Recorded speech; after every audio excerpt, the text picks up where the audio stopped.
Hello बच्चों, let's see the question. The question is which of the following structures produces energy for the mobility of a mature sperm? यहाँ पे बोल रहा है इनमें से कौन सा स्ट्रक्चर जो है वो एनर्जी प्रोवाइड करता है for the movement of a mature sperm. Option 1 is nucleus in head region, option 2 is mitochondria in head region, option 3 is axial filament in tail and option 4 is mitochondria in the middle piece. तो यहाँ पे अगर हम लोग बात करें इन अ mature sperm, तो यहाँ पे सबसे पहले लिखेंगे हम लोग इस क्वेश्चन का की कंसेप्ट. तो यहाँ पे ये जो स्पर्म होता है ये होता है मेल गैमीट.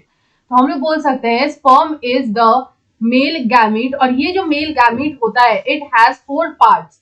इसमें यहाँ पे 4 पार्ट्स होते हैं. तो यहाँ पे ये जो 4 पार्ट्स होते हैं ये कौन से होते हैं? First is the head, second is the neck, first is the head, second is this neck, third यहाँ पे आता है middle piece, third is the middle piece and the last part is the tail. तो यहाँ पे ये 4 main parts होते हैं of a mature male gamete which is the sperm. तो यहाँ पे अगर सबसे पहले हम लोग बात करें अबाउट द हेड, तो ये जो हेड होता है इसमें यहाँ पे प्रेजेंट होता है nucleus. It has nucleus and it has acrosome. Nucleus और एक्रोसोम प्रेजेंट होता है. और ये जो एक्रोसोम होता है इसमें यहाँ पे हाइड्रोलाइटिक एंजाइम्स जो है वो यहाँ पे प्रेजेंट होते हैं. It has some hydrolytic enzymes. उसके बाद जो सेकेंड पार्ट आता है वो आता है नेक. और यहाँ पे जो नेक है इसमें प्रेजेंट होता है सेंट्रियोल. और ये जो सेंट्रियोल होता है it is a pair of centrioles and it is present at right angles to each other. उसके बाद जो थर्ड पार्ट आता है वो आता है मिडिल पीस. तो यहाँ पे ये जो मिडिल पीस होता है ये सबसे ज्यादा प्रोमिनेंट पार्ट होता है ऑफ द स्पर्म, जिससे कि स्पर्म यहाँ पे विजिबल होता है. और इसमें यहाँ पे प्रेजेंट होता है माइटोकॉन्ड्रिया. और ये जो माइटोकॉन्ड्रिया होता है ये स्पाइरली अरेंज होता है. It is spirally arrange. और यहाँ पे जो माइटोकॉन्ड्रिया होता है यही प्रोवाइड करता है energy. It provides the energy for the mobility of the sperm. Sperm की मोबिलिटी के लिए जो एनर्जी की रिक्वायरमेंट होती है वो एनर्जी जो है वो प्रोवाइड करता है माइटोकॉन्ड्रिया. और ये प्रेजेंट होता है इन द मिडिल पीस. और लास्ट में आता है टेल. और ये जो टेल होता है ये यहाँ पे जो है वो मोबिलिटी को ही प्रोवाइड करता है. It provides the mobility. It acts as a flagella और ये मोबिलिटी को प्रोवाइड करता है. यानी कि यहाँ पे ये हेल्प करता है in the movement of the sperm. तो स्पर्म के मूवमेंट में ये हेल्प करता है.